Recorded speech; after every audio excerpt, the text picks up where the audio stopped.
will be really happy, I'm pretty sure, to answer your question on the freelancing. So Mikaela Caron is an iOS engineer at Lickability and an organizer of iOSDevHappyHour. Mikaela, I will give you all the screen, the sound. Thank you.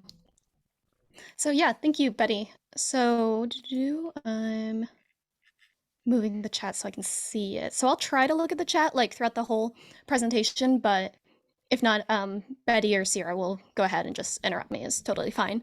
So let's go on to the presentation, and then you can either pin me or set like speaker view or something, because I'm not actually sharing my screen. It's all like in here. So there's like a green screen, so my hands get cut off. So we are going to be talking about freelancing as a developer and how to get started, typically with a full-time job. So I'll be explaining my experience that I've had. So first, my name is Mikaela Caron. Thank you, Betty. And I am a full-time iOS engineer at Lickability. So this is a company where when macOS 10 was first released in like 2001, Steve Jobs had said, we made buttons on the screen look so good, you'll want to lick them. So they took like that phrase and then called their company Lickability. And I am currently freelancing at IC App Studio LLC, which is my personal LLC that I made for like all the freelancing kind of work that I do. And I didn't actually make an LLC until, end of 2021, but I've been freelancing since about like 2020. And also note, all of the examples that I'll be doing are like from an iOS developer perspective, but you can still apply pretty much everything like in no matter what like kind of developer that you are. So, I forgot this slide. It was my background is I went to Purdue University and I did not study programming. I study what's called mechatronics and robotics. And so that means like mechanical and electrical engineering kind of like mixed together. So I did that and was previously in the manufacturing industry. And then recently I've switched over and have become like a full-time iOS developer. And so with freelancing, it's always that question of like, how do you get started? And everybody always sort of has the similar answers, and you just don't know until you've actually done it. So today, we are going to look at all of the secrets of the freelance book and everything that it has to entail.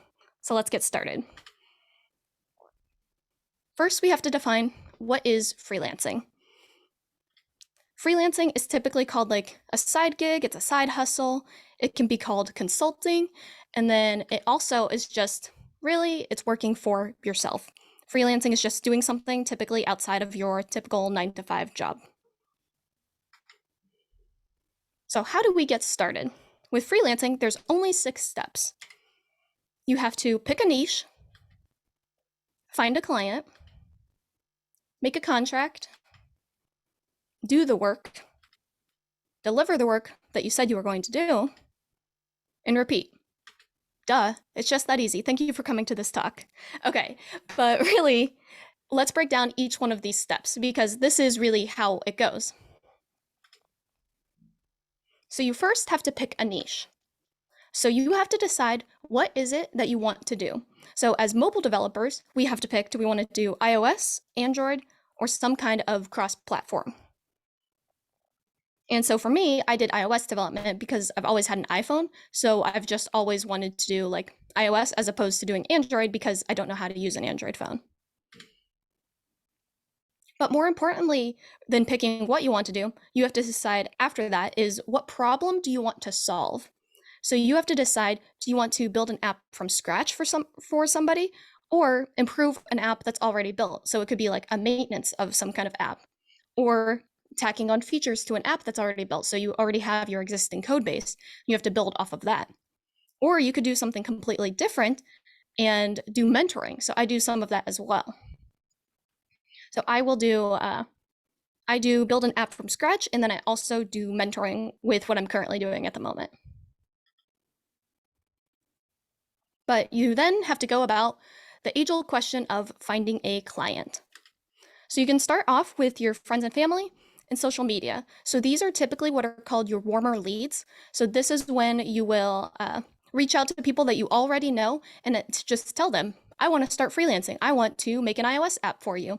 And then, is that something that you need? And what does that encompass? But then usually after that, you'll start reaching out to other places like local businesses or other job sites like Freelancer and Freelancer, Upwork, Fiverr. There's a couple others, but these are like the typical big ones that you have. But more importantly than finding a client, you have to tell the client what problem that you can solve for them.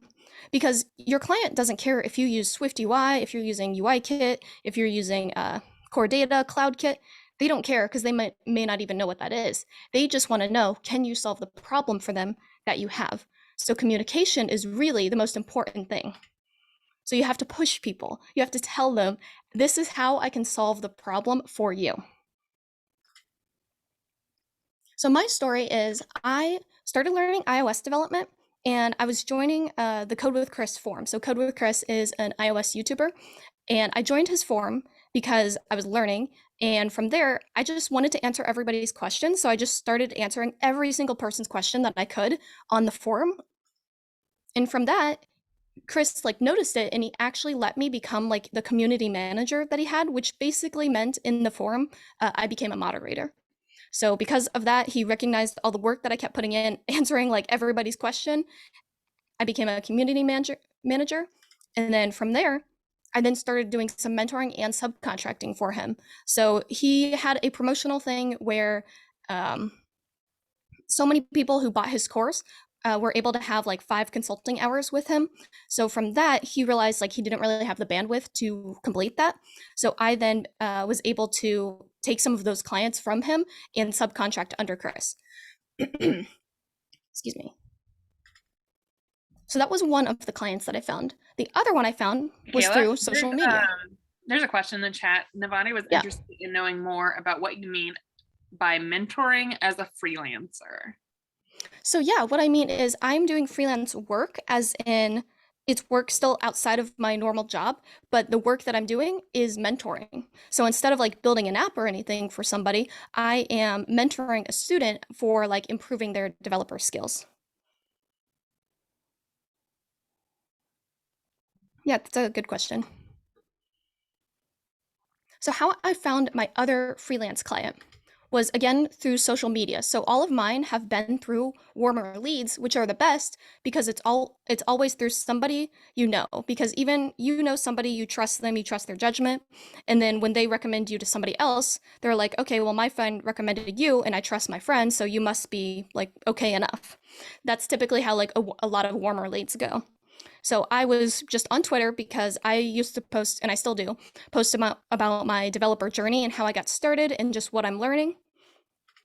And from there, I was on the Empower Apps podcast, which is a podcast by Leo Dion, and he's a conference speaker. He has his own company. He's been running his own company for the last 10 years. So from there, he put out a tweet saying, hey, I am looking for a developer to do something.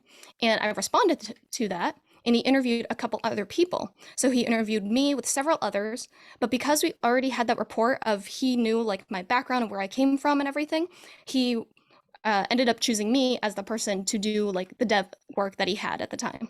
So all of my clients that I have currently have all come from previous work that I've put in and just talking to people on the internet, which is how I met Sierra and Betty and a bunch of other awesome people in the whole Women Who Code group.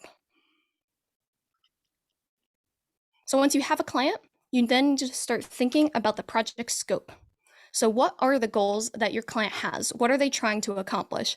Because with app development, you always have that thing of, hey, I have an app idea. And they're like, oh, this should be easy, right? But really, in reality, it's usually not that easy. So you have to figure out what are the goals and how are you going to accomplish those? So with how you're going to accomplish it, you have to figure out what technology are you going to use? Are you going to use Swift UI or UIKit? Are you the one who's going to decide what technology you use, or is the client going to decide that for you? And then after that, you have to start figuring out what are your milestones? How are you going to track your progress with the client? How do you keep them informed of everything that's going on? And what are the deadlines that you have? So you always have to make sure, like, what are the goals of this project? And you make a list of everything that you want to get done. And I had to censor this because even though this movie was PG-13, it wasn't really though. So what I did for one of my clients when I was making the project scope was I had the client create a brief of what he wanted because he is technical, but he wasn't exactly sure what it is that he wanted to do. So he allowed me to have that creative freedom of picking what technologies that we were doing. So for that, he wrote up a brief and then we had a meeting about it. And he said, okay, this is what I want. This is how it works. What is the best way to accomplish that? And then we were able to lay everything out and start working. Whereas a different client that I have, he had the mockups completely already done. They were done by a UI UX designer. They all looked great. He has most of the backend already written. So really all I had to do was actually implement the app. I have a question for you. Yep. You mentioned like wireframes. Is designing typically a part of your project scope? I guess it maybe fit better on this slide. I would say it's on a client by client basis, but usually what I would do is definitely have some wireframe or have it written down what the project is going to look like, because really you can't code anything if you don't know what you're coding, like what the goal is. So I definitely would like advocate for having some kind of wireframe. It doesn't have to be like a super high fidelity prototype, but having at least a wireframe of this is the text on the screen and these are the buttons. That's what I would typically do for sure. But when you're also designing your project with the client, you always have to be careful of scope creep, because clients will say, oh, can we add this one little thing? Or can we add one more thing? Or what about this tiny little feature right here? All of those small features end up adding up to a big feature, and then that cuts into your timelines that you have. So as a freelancer, something you can do is say, oh, we can definitely add that to the project, but that's going to impact our timeline or the budget. Which of those would you rather prioritize? So from that conversation, they're like, oh, well, we can't move the budget at all. So it's like, okay, we can then move the timeline out further, because to do the work, we need more time to do that. But if that is an absolute, like, they can't do it, then again goes back to, well, you would have to increase the budget because we don't have the bandwidth to complete it within the timeline that we've already specified. So you always have to be careful of scope creep. And going with that, you should discuss, what about turnaround from the client? Does the client need to approve the designs that you have or approve functionality in some kind of way? If the client is slow to get back to you, again, that'll impact your deadlines and the timeline of everything. So you can always have, like, once you deliver something to the client, they have X amount of days to complete looking over all of the work before you can move on, because then that'll be a blocker for you. So personally, I bill hourly, so the turnaround doesn't really matter too much, and I'll go into that further, but you always just have to be careful of looking out for scope creep and when it happens, because those little things add up, and you just sometimes have to say, like, that can't go here. So then we go into pricing. There's several ways to price, and it's always different. There's so many different ways to do pricing. So first off, one of the most common ways are hourly. So hourly is what you think of. It's where you get paid for however many hours that you work. This is really good when you're at the beginning, and what I was doing was, because I don't know how long a project is going to take me, so I'm not good at guesstimating how long. So if I just work on it, I can then bill for however long I worked. But when you start leveling up your developer skills and you get better, you then are at a disadvantage because, oh, I can solve this problem in about 20 minutes because of all the previous experience that I have, as opposed to if you're a beginner, that may take you 2 hours, but you don't want to only be billed for that 20 minutes time. So it then transitions from hourly to typically like a project-based or a flat fee-based kind of pricing. So this would be when you do guesstimate the project, how long you think the project will take, how many hours you think it could take, and then you base your project and set a price. But again, you're kind of still doing a like modified version of hourly, where you are deciding the price, the timeline, and everything, and then you're just sort of wrapping it up and making an hourly guesstimate off of that. So then a better way even you could do pricing is doing what's called ROI based or metrics based. So this could be where you have a project that you're doing for a client and you spend 20 hours working on this project, but then the project is going to net the company $100,000 of your 20 hours of work. You don't want to only be paid for 20 hours. So you have to think, what kind of value are you adding to the client? And then you get your pricing based off of that. So I saw, is there a question? What is that? What kind of contract? Yeah, I see one of what kind of contract do you create for maintenance work after the app has been shipped, like a smaller update? I will go into that later, so we'll just save that one for when we go into that part. Is there any others that I missed? I think some of them you're going to cover, and so we will save them, and then if they aren't answered, we will revisit some of them. Okay, sounds great.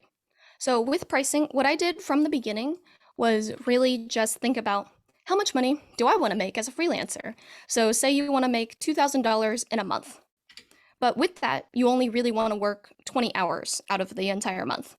So you do basic math and decide, okay, I have to charge at least $100 an hour to hit my price that I wanted. So personally, I still do hourly pricing at the moment. I'll switch that when I do like move on to a next project, but because of that, when I was working with Code with Chris, he kind of just set a price and I was just like, yeah, that sounds good. I'll do that. And so I went with that for about a year, and then I've moved on to a different client, which still came from Chris, but from there, I raised the price about like 20% or so. And then the next thing I did, I raised it a little bit more because you also have to think of your personal bandwidth and how much you can handle. So because of that, it's if you don't have the bandwidth to really do anything anymore, but you maybe could if the price was right. So let's go into talking about making a contract, because once you know everything that's going on, you then should definitely make a contract for how everything works. So first off is always the big question of money.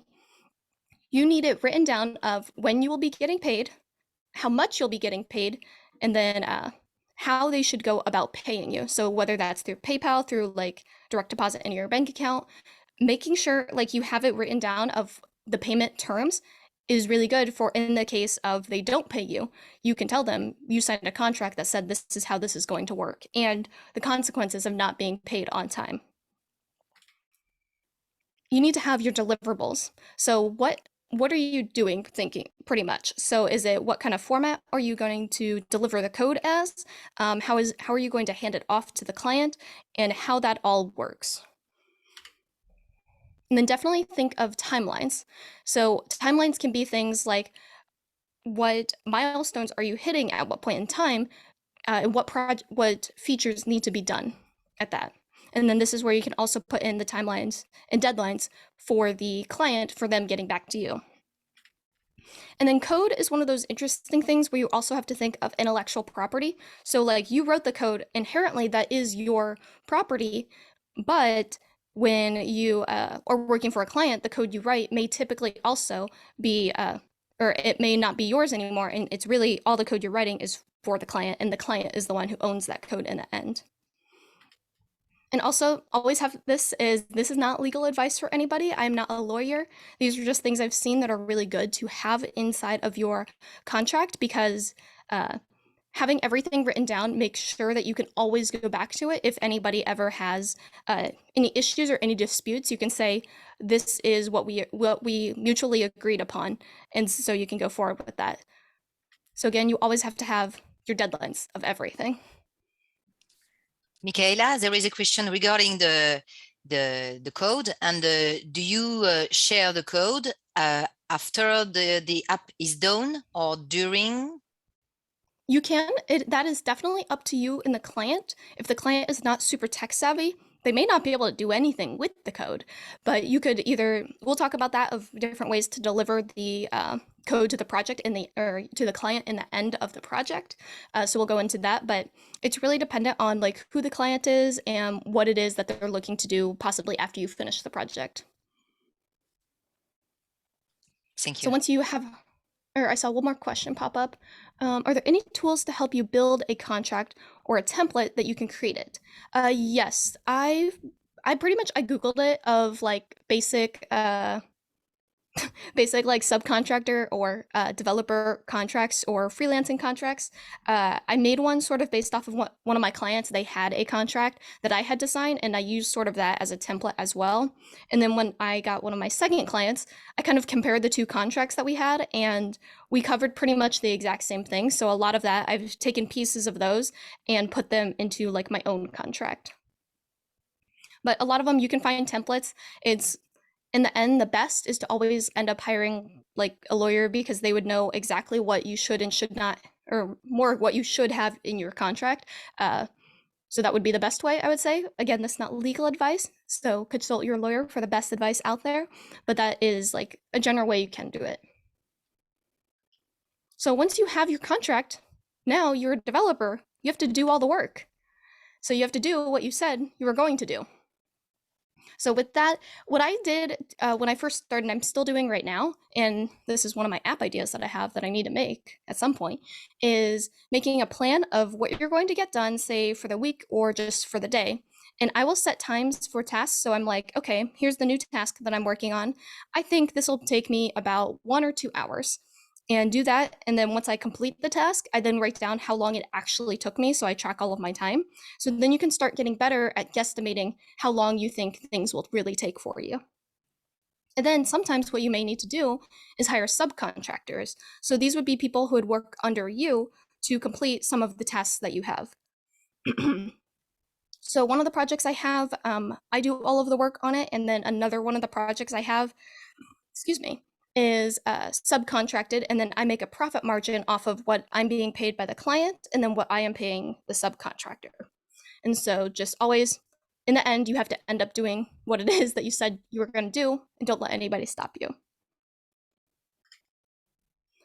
And then after you've done the work that you have, you now have to deliver the work.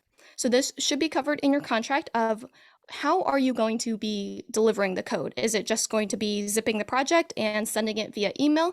Is it going to be a GitHub repository that's been set up throughout the whole project that you're constantly committing to? And what kind of documentation may you provide to the client? So are you providing like wireframes or any kind of UML documents for how the code operates? So all of those things like can all be options, or it could just be as simple as a zip of the project and that's it. And then this is specific to iOS development, but it goes really for web and almost anything else too, is how are you going to publish the app? How does it go live? So typically a couple ways are you can publish the app for the client under their account. So you could work with the client and helping them set up their account and go about publishing it and being like a developer on App Store Connect. But then there is the option of publishing it under your own personal account, but I definitely would not do that, because that will go into what happens when you, after the app is published and say there's a little fix here and there, the client may think, oh, well, it's published under you, you can just go ahead and fix that. And they may think that's completely free, but you shouldn't do work just for free really at all. So I wouldn't ever publish anything like under your own developer account. I would definitely work with the client, and that can then be like an extra fee that's tacked on at the end. Work with the client to go about publishing the app like for them. And then this is also the best time to get reviews from your client. So reviews of how the project went, and then that you will take these and put them on your own personal website or have them just as like testimonials. I see another question. If you estimated something that will take you a couple of hours and instead it takes you a couple of days, do you still charge a client hourly? I do personally, yes, because really you've agreed upon it being hourly. This then goes into how have you designed the contract with the client for what are your timelines? So even if you thought it was going to take a couple hours and it takes a couple days, are you still on track to meet the end deadline for that milestone? And that's the thing with hourly, is that's one of the benefits of if it ends up taking you longer, you still get paid for all your time. But as you get better, it then starts to hurt you a little bit more. So after you have delivered the work for the client, now and one other question in the Q&A. related to kind of publishing. All this is website focused. If I made a website for a client after deploying it on AWS, do you recommend I create a separate AWS account for them and tell them the ID password? And same thing with a database. If I'm using something like MongoDB, do I create a new database account and just give them the details? I think most likely you would have the client create everything, and typically you can add like developers or add a separate admin to the account, and then you would be that separate admin who can then post things like to the account as well. I don't know specifically how those exact tools work, but that's a majority how a lot of them work, is that you can have multiple people like controlling it. And then that's after you've done everything that you've done for the project, you've delivered the work, you have successfully worked with a single client. And then now all you have to do is keep repeating this process over and over and over. And the limit does not exist. The sky's the limit. You can keep on going and have as many clients that you want as a time, however many you can handle. But in reality, after all of these steps, what you need to do is just get started. You just have to start telling people, hey, I want to freelance. And some people may reach out to you from those warmer leads that you have, and just get started working on it, and you'll figure everything out in the end. Does anyone have any questions?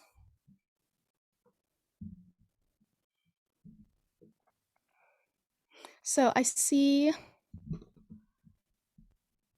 from Betty, how do you measure the quality of the relation with your customer? What do you mean? Like, can you work well with them, or if you would like take them? How do you feel the quality of your work, and how do you evaluate the quality of what you deliver? I would say I don't have I do have weekly meetings with my clients. So one of the clients, we'll have a weekly meeting of pretty much, it's a stand-up. It's what progress we've gotten done throughout the week and what is it that we're working on next. And from that, because it's weekly, we talk like pretty often, and then we also have a Slack. So because of that, we will just, I know if everything's like going well and like they're updated or have any questions, always leave room for any kind of questions that they may have, because if anything like ever comes up, and you can just sort of gauge, I would say, based on that. And then if you like have a bunch of problems with a client, say like they don't have a good turnaround time for getting back designs or getting back feedback with stuff, and you continually tell them that it'll impact the project in the end, you can even like, you have the power, you can drop them as a client if that's like completely necessary too. Another question is, have I worked on Upwork or Fiverr? I have not personally. All of my leads have come from like the warmer leads of people who I already know. I know Fiverr typically tends to be a lot of like race to the bottom with pricing. So like almost everything on there is like, I think the whole thing with Fiverr is like do something for $5. I'm pretty sure like nothing in app development covers $5 unless like you're just gonna make a project for somebody that's blank. But I have not used like either one of those. How do you research hourly wages? So what I did was, because I was offered a wage, what I did was just like look at that, calculate it. Okay, how much would this hourly wage make full time if it was like a full-time position? And it was like a good amount for my current area. So that's why I agreed to it and didn't really push back on it at all. And from there, it's just also talking to others, seeing what they are charging, and just having different connections of people like within your community of what is the current rate for a like iOS developer in the Midwest versus on the East Coast or the West Coast, kind of just going from there and building your own. And then typically when you don't hear anything about like, oh, this person, if you don't hear anything of like you're charging too much, then you're just not charging enough, and you should like increase your prices. So like every client, you could increase your price 10, 20%, or increase whatever it is that you charge. And you'll eventually hit a ceiling, or you won't, and you start getting different clients. So it really just goes down to figuring out what it is that you want to make for like the clients and the bandwidth that you have. When you're freelancing, do you add time on for things like unit testing, refactoring, etc.? Yeah, you definitely can. It depends on the client and what their needs are. So that's where you can define, like in your contract, is there, do you want the project to have unit tests? Is there a specific threshold that we should be meeting within the code base as well? And it depends on what you personally want to do. If your typical practice is to always like do unit testing, you can always just throw that into the actual like project estimate anyways. There is How do you also feel? in the QA, there is also a question about management, more about the balance in the cost of management. How do you form an LLC? What steps does it involve, and what does it cost a developer to maintain it? Do you need to have real clients, or can your side project be included too? So definitely you could put your side projects under an LLC. How you go about forming one is dependent, like in the United States, it is dependent on what state you're in. So there's literally 50 different ways to do that. And I would say just look it up on your local like government site, I think, or just like Google how to make an LLC in whatever state. And there's typically like directions on how to do that. There's other companies that can help you do that as well. I know LegalZoom is one of them because I looked that up a bunch of times. I get Spotify ads about it now too, but you can definitely just like look up how you go about creating an LLC. It's not required. You can operate like as a sole proprietor, which is what you are by default when you don't like have a company. But an LLC can protect you in different ways that a sole proprietorship can't. But it's all dependent on what your situation is and like what your goals are with freelancing. A question also regarding full-time job and freelancing. How do you handle balance it? So what I do is I typically have a goal for how many hours that I want to work per week. So right now, I used to do more like 3 to 5 hours, so it wasn't really that many. But then I've changed it a little bit more to do like approximately 5 to 10. So I kind of just think of at the beginning of the week, okay, what are the tasks that I have, and at what point do I want to complete them, and then start just like looking at my schedule for the week of okay, what day would be best to focus on freelance work, is how I've done it. I see another question in the chat. How do you feel about somebody who is a student looking to do paid projects as a way to learn, if that is even possible? It's definitely possible because always think you know more than somebody else does. So you can always do something like for paid work. It just depends on when you're a student, you may not know as much. So the projects that you take on may not have like as grand of a big scope or something, depending on what it is that you know. So I think it's definitely possible. And it's all dependent on like what kind of clients that you find. So typically in college, a lot of times you can, I would say, talk to professors, talk to clubs or anything, and see what it is. Again, what problem can you solve for them given your skill set that you have? What freelancing platform do you suggest for beginners? So I would say go back to the ones that I mentioned. I have not personally used any of them, so I don't have like a good recommendation off of any of them. But I would say definitely try to use your network first. Use the people that you talk to every day, talk to on Twitter, talk to like wherever. It's use those people first because those will be your warmer leads of people who will most likely like go forward with you with a project, as opposed to somebody on the internet. The first thing they ask, can I see your portfolio? What it is that you can do. But again, when they're looking at your portfolio of say like your website or apps that you've made, the client though still doesn't know, like they may not have a concrete idea of what it is they want to accomplish. They're just kind of searching and just looking for something, but they may not know what it is. As opposed to when you have warmer leads, it's people that you already know and trust, and they may just like trust, oh yeah, I know this person, so I already know they're like a good person, they can do good work, and then you kind of go from there.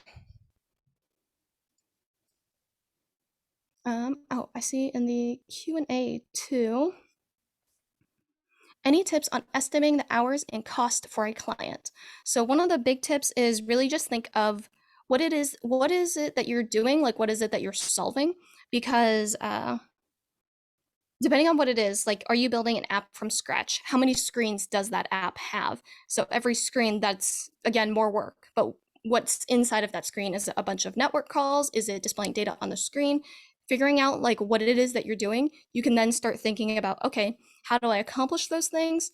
And then going forward and thinking, okay, how do I complete those tasks? And how long you think it'll take you. Excuse me. If your clients need also a backend component for their app, do you help them find a backend developer? You definitely can. So that's what's called, I've been reading a book by Jamie Brendel. He's on like Instagram, I think is like the Jamie Brendel. He has really good freelancing advice that he's been doing for about 10 years. So I'm an iOS developer and I may not know as much about like backend, so databases kind of stuff. So you find like a partner person. So this is what's called like a strategic partner or strategic like relationships. So when you are working on something like the iOS app side, but you need the backend developer, you then start making network connections with other people. And you can then like have a backend developer. You can always say, oh, hey, do you have the bandwidth to take on another project? And you can then start having that partnership. And then you both are working for this client, or you either are subcontracting specific work to your backend developer. It kind of all depends on how you want to set everything up, but definitely just, you can for sure help them like find another developer if it's not something that you personally specialize in. So that's a big issue sometimes of iOS developers. Your client wants an Android app as well. So it's you have a couple options of learning Android or finding someone else to do it. Do you have any advice on how to set milestones for a project? How to divide the work into manageable chunks? I would say it depends again on, it's the developer answer, it depends, but it depends on what the project is and the fact of, think about the screens and what they do. So like your login screen, you can log in, you can sign out, you can change like profile information. That whole flow itself could be like a milestone. And think of it as, how does the user go through the app and how does the user basically use the application or the website or whatever it is and start breaking it down from there. And so typically for a lot of apps that starts with like what screens are in that and what are all connected within a single flow. And then that's the best way I would say to start like breaking everything down and thinking about just how would you go about doing and developing different parts of it. So another one, is there a place to find a rough idea about pricing, like say for a basic Android app or website? I would say just you can look at competitors, as in just go online and find what others are charging. Are they charging $50, $100 an hour? Just kind of going from there. And really, when you think about it, you could just pick a number and just go with it, because you don't have to have it like completely right from the first time. Just pick something and then find clients based off of sort of that pricing level, because the clients that you find at $50 an hour will be different than clients who are paying $250 an hour. So it goes down to who you're finding and just kind of picking one and sort of going with it and just going from there. Because if you don't get complaints about your pricing at all, you're probably undercharging yourself because you could charge more. And another question is, how do you know when you have too much work and decide to hire someone? I would definitely say, so I've sort of had this issue. It's kind of when you only want to work like a specific amount of hours per week or per month or something. And when you can't complete all the tasks that you need to do within that time frame, that's when you can start hiring somebody else. So that's when you can figure out, like, do I need to hire like as an iOS developer, do I need to hire other iOS developers to complete the tasks that we have? Or is it, I'm doing some work and then there's a little bit of a web component to it, and do I need to then start hiring out web design kind of things or web developer kind of things as well? So it's really thinking about, can I complete everything that I need to do in the time frame that we have? If I can't, that's when you start thinking to hire out. Can side projects be considered as freelance / part of your LLC company? Yes, they can. That is what I have heard from my accountant that I have. That is definitely one of those, like, consult with your accountant on what can be sort of under your own LLC, because every company like has a category that it's kind of in. So definitely like consult with an accountant. I don't know if you need a lawyer for that, but it's consult with an accountant for sure about that. But I would say generally my personal experience is yes, I can do that. And any tips on imposter syndrome interfering with selling oneself as a freelance developer? I would say there are issues with that because it's always like you don't know what you don't know. You don't know if you can do something that you've never done. So it's one of those you kind of just have to jump in for it and just kind of do it. Because I did have one of the projects I did at the very beginning. I was given a task and I had to make the UI for it and then make the actual like functionality, make it actually work. So I was able to make the UI for everything, but I couldn't make it work. Like I could not figure it out within the time constraints that I had of like, I think it was like 2 weeks or a month or so. I forget what exactly I was given, but I could not figure out for the life of me how to make this thing work. So I ended up talking to my client who was also a developer, but I had said, I can't do this. So in the end, we had a really good relationship. We still talk like to this day. What I did was I just told him I can't do this, and I ended up only being paid for like half of it because I was able to complete half, but not the whole thing, which was fine by me because I just could not do it. So it's one of those you just don't know until you know. So that's why you just kind of have to go for it and try. And if you fail, I mean, the worst that would happen is like you could have an angry client about something, but if you're always upfront and honest and have good communication, I don't think it'll be that bad. So which freelance platform is good for a beginner? I've kind of talked about that. I haven't used any of them, so I don't have a good recommendation, but always go to your warmer leads first. So go to your friends and family and like social media. Just start telling people you want to freelance.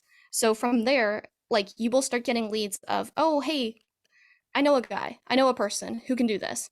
And that's how you can start like getting those leads organically. Have you considered doing a hybrid app, Flutter/React Native, to help your client have both Android and iOS? I personally have not because I don't like cross-platform. I've never like developed for it, so I haven't done it. And the apps that I'm currently working on, they are both specifically iOS, so I don't actually like need to reach out to do that just yet. What I would probably do personally is reach out to Android developers I know and start partnering with them to make an Android app as well. I most likely probably won't learn cross-platform unless I really wanted to or needed to. Let's go with the first of what if you can only work a small amount of hours a week because you have a full-time job, so the project might take really long. Is that viable? I think that's definitely viable. It depends on your client. I have a client that I've been working with for the past year or so. We've been doing like the same project for the past year because we have not set hard deadlines for everything, but it's just been ongoing and we're building like a V1.0 of an application. So it's up to the client if they're fine with it taking that long. So it's all about like finding a client that you can solve their problem for them and whatever time constraints they have, if they don't care, or what time constraints you have. And then there's a follow-up question. What if your side project makes no money? It's a free app. Do you need an accountant? Plus, is it going to cost you anything to consider it part of your LLC? You don't, I would say in general, you probably don't need an accountant, but consulting with one is usually best because they know accountant money things that I do not know. And if it's a free app, you can publish it under your own name, like as a sole proprietorship, that's fine. I do not know if it costs you anything to consider it as part of your LLC. I would definitely, I would talk to an accountant about it because it's different for every state and country as well. So it's not the same answer for everybody. So I would say talk to somebody because that's always best. Talk to somebody who knows more about that. But you don't have to have an LLC really to get started. But once you start looking into the differences that you have and what your current goals are, you may possibly want to create one. My GitHub is very impressive. Thank you. I cheat. I added like private repos and my company uses GitHub. So all the code that I commit at work goes into that as well. So it looks like I do more. than I actually do, like personally. What is the book you are reading about freelancing? Let me find the link to that guy, and I will drop that in the chat. He has a book about freelancing because he's been doing it for about like at least 10 years, but a lot of his that is in the chat. A lot of his content is very general, so it works for pretty much anybody. So, whoops, sorry. So his advice is really good. I like a lot of what he says. It makes sense and it's really interesting, I think. But that's just a paid like ebook. Any other questions? Thank you. I'm glad this was helpful for anybody. These are all of my social media links, so you can follow me on Instagram, Twitter, if you really want to follow my GitHub, and the brand new YouTube channel that I just started. That will be covering some iOS tutorials, but then also like sharing my freelance journey. I'll be filming some of those upcoming soon. And just talking about how I got started and possibly like things I'm working on. And I do co-working streams as well. So it's like you can sometimes see the code of some kind of project that I'm working on, or just like come and work together. Thank you, Mikaela. Thank you very much for sharing all your knowledge, all your business advice, and that's rare, and that's wonderful. And a lot of people in the chat are really motivated and really, really happy for that. So thank you again. Yeah, thank you for having me.